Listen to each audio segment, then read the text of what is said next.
What's up?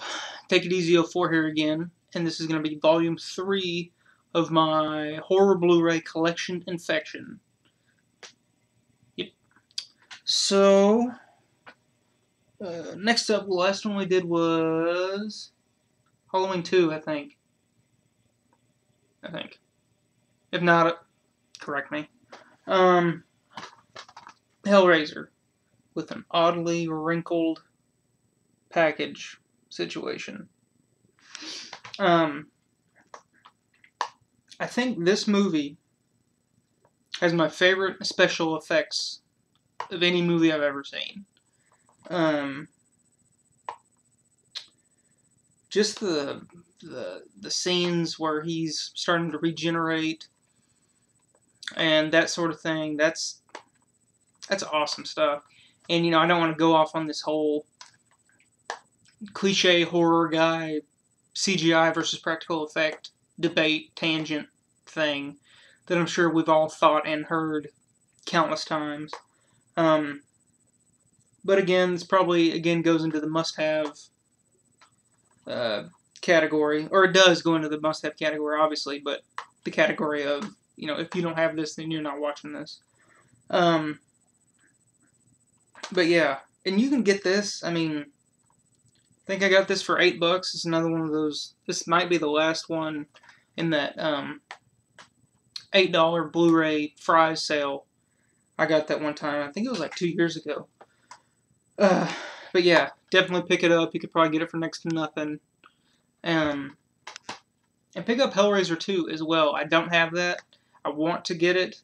But it's really cool and very special effects-y, just like the original. So, if you can find them at a decent price, which the first one, I'm sure you can without a doubt, definitely pick them up.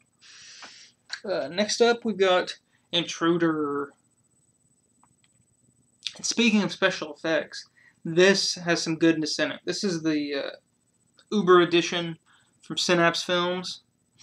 I tried to get this with when they first released it. I think there was a special work print edition that just came on a blank DVD-R that was included in the Blu-ray case.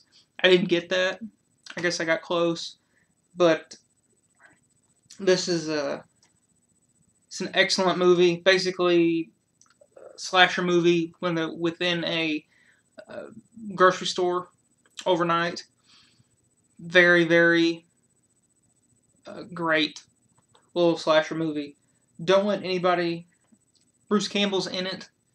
Don't let anybody sell you on. If you're a Bruce Campbell fan, don't get it just for him. I think he's in it for a minute, maybe.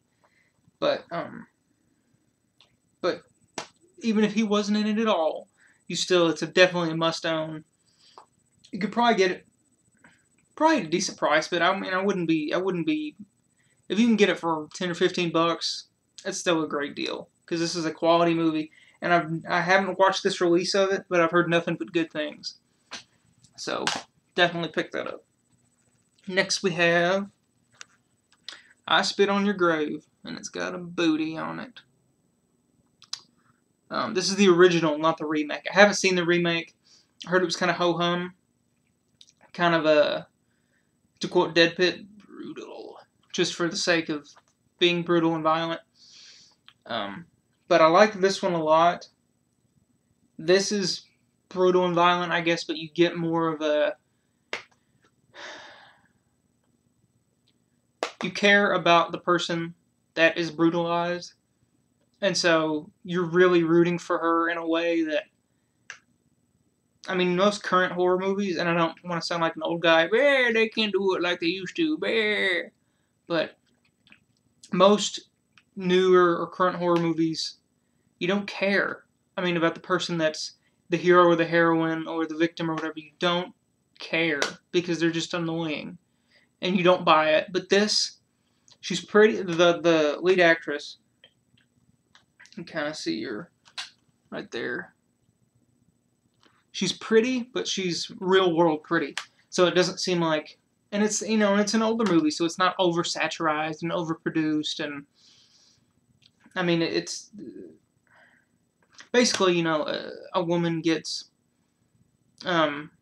brutalized and then is left for dead and then goes out for revenge and gets it. And it's good. Late 70s, I think. Yeah, 1978. Original director's cut. Good exploitation movie.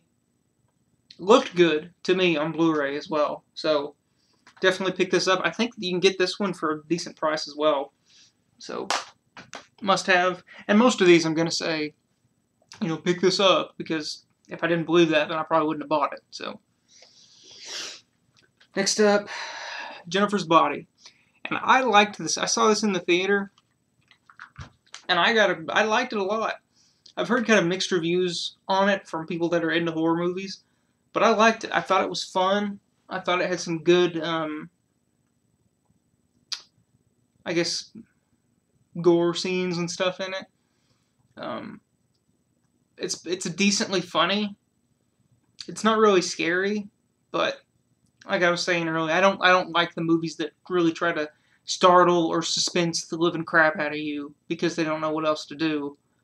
So this really just kind of had fun with it, and plus, it's Megan Fox and Amanda Seyfried. I don't know the correct pronunciation, but it's fun. And I mean, if you can get it for a good price, I definitely recommend it.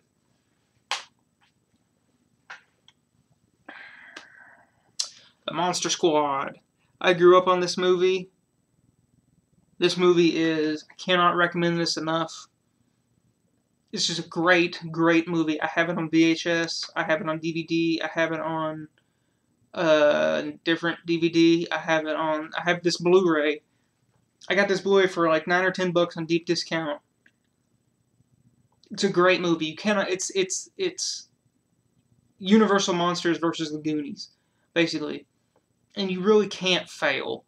It's so great and memorable, and so many great lines, so many great scenes, and it's a good story. It's a good, it's good from, I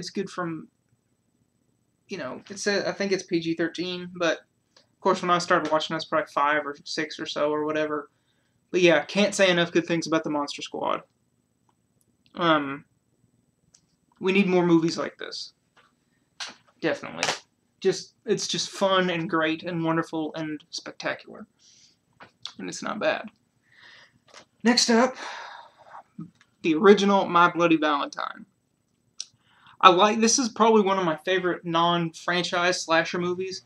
A really great atmosphere, great setting. They really did a good job of mixing Valentine's Day with a mine. I mean, I know that's an odd combination, but they pulled it off well. And good, like, the costume of, I believe it's Henry Warden, I think is the name. I haven't seen it in a while. I always forget little details like that. But it's a good one. And I think you can get this for next to nothing too, and it looks good. And the remake was okay. I thought it was great for the first half an hour, and then just kind of crap the bed a little bit. But this definitely pick it up. Yeah, and the costume of the killer, the mining, the gas mask, or I guess it's a gas mask, was a good choice, because it looks menacing, it looks intimidating, and it's one of the better, I think, standalone slasher movies. That'll do it, I think, for Volume 3. Call it Dream Warriors. How about that? But yeah, please rate, comment, and subscribe. And I'll see you in Volume 4. So, take it easy. See what I did there?